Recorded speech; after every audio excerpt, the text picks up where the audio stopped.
Love is not about somebody, it's the way you are within yourself. But we hold different relationships. Every relationship, it's a different kind of transaction, isn't it? And if you do not know what is the purpose of the transaction and the nature of this transaction, you will obviously mess it up. Love is a certain way to be. Relationship is a transaction. Transaction has to go by the laws of the transaction. If you try to push it beyond that, it'll break.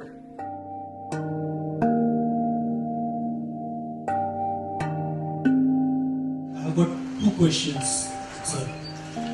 Love is categorized into various types, like maternal love, paternal love, love between siblings, between spouse, between man and woman. I want to know whether there is any correlation between sex, love and meditation.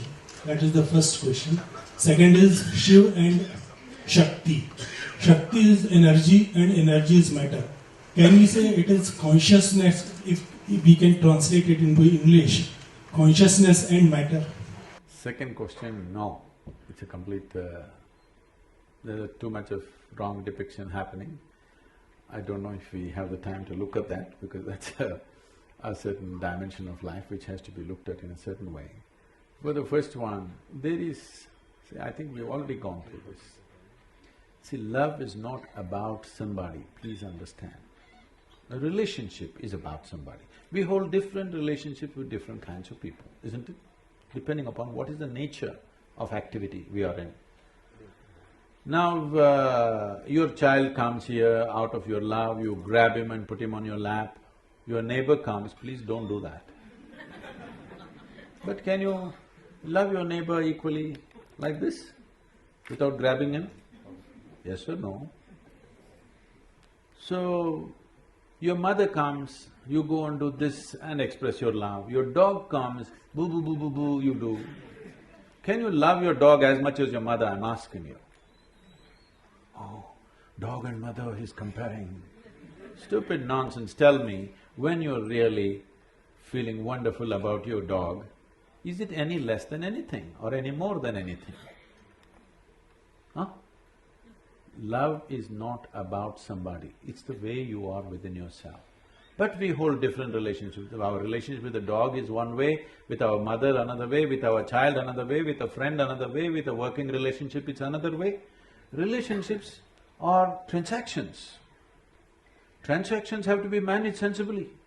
You can't hold same transaction with everybody, polygamy. Why am I being made the poster? Not you. Not you, it's a concept. It's a concept. You're not the only one who's aspiring for that. So it's a conceptually, it is just that. Every relationship, it's a different kind of transaction, isn't it?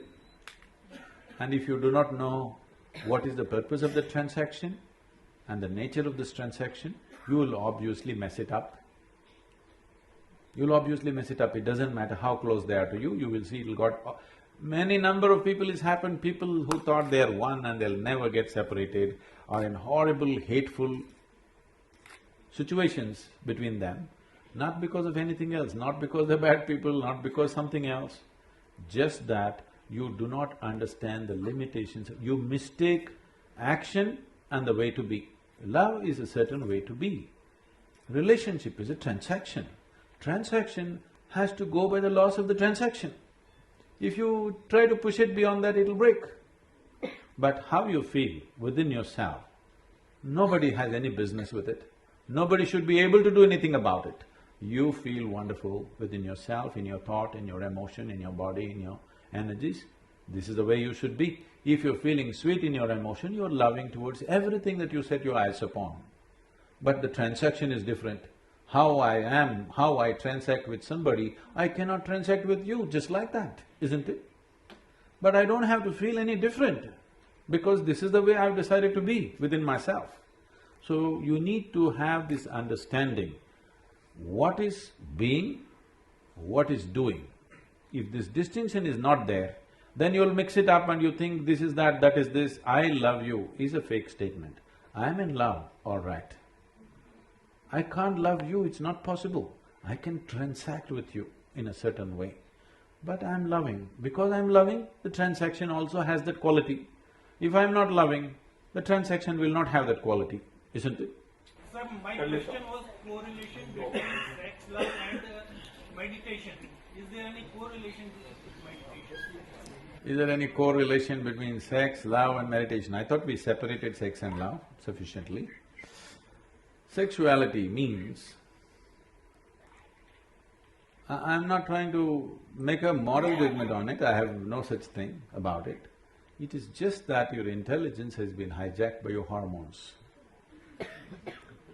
When you're 10 years of age, you looked at this boy or this girl, they were just human beings. Suddenly you became 12, 14, you look at them, suddenly small changes in the shape of the body are looking like a whole universe all of a sudden. Yes or no? Why? Because you have been chemically poisoned from internally. This is nature's trick of somehow seeing that you reproduce. Don't think nature is interested when whether you love somebody or you don't love somebody. Nature is interested that you reproduce, because otherwise the species will end. All this drama around it needs to happen because if you simply go for reproduction, you feel like an animal. Having evolved beyond that, somehow you feel uncomfortable. So you want to add all these songs, what are the dialogues? Sing one song from… You have to do all this to make you feel like it's something else, it's not about this. But no, sexuality is just that hormonally driven. Is it good, bad? There is no such judgment, it's not for you to judge it's good or bad.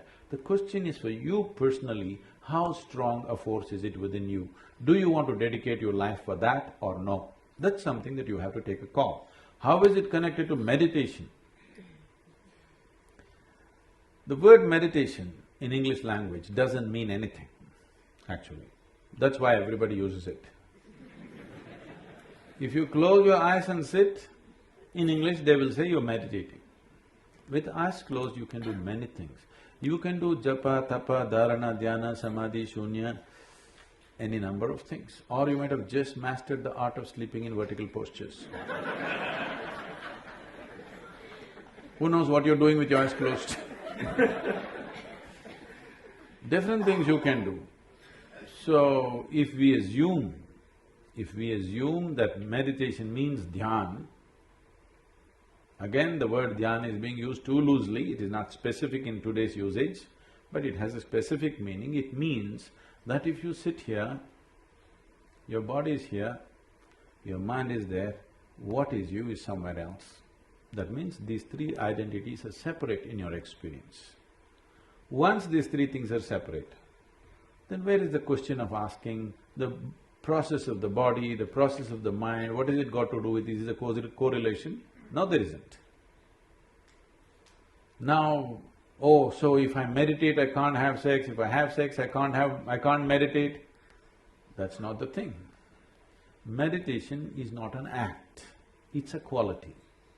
If you cultivate your body, mind, energy and emotion to a certain level of maturity, you become meditative. It is like the fragrance of a flower. If the flower has blossomed, there is fragrance. If a flower doesn't blossom, you can spray something and go, but it'll not be the same. There's a difference between what exudes from within you and what you put on from outside. There's a big, huge difference. It's a question of life and death. The difference is between life and death. You can even make a dead body smell good if you spray something, but that's different. Exuding a certain fragrance is completely different. So meditation is a quality.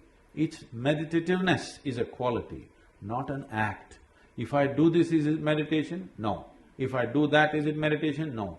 If I do that, is it meditation? Yes. This meditation, yes. I think this will put you in the right perspective.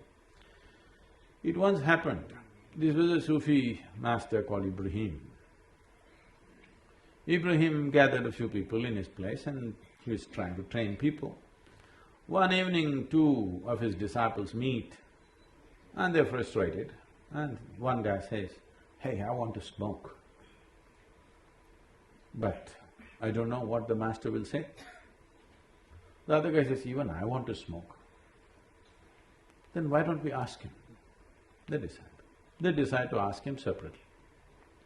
Next day evening, one guy is sitting there in the garden frustrated, another guy comes smoking. He said, "Hey, you're smoking? Master told me not to smoke and you're smoking." That guy asked, "What did you ask the master?" He said, "I asked him, can I smoke when I'm meditating?" He said, "No." "Ah, that's your problem. I asked him, can I meditate when I'm smoking?" He said, "Yes."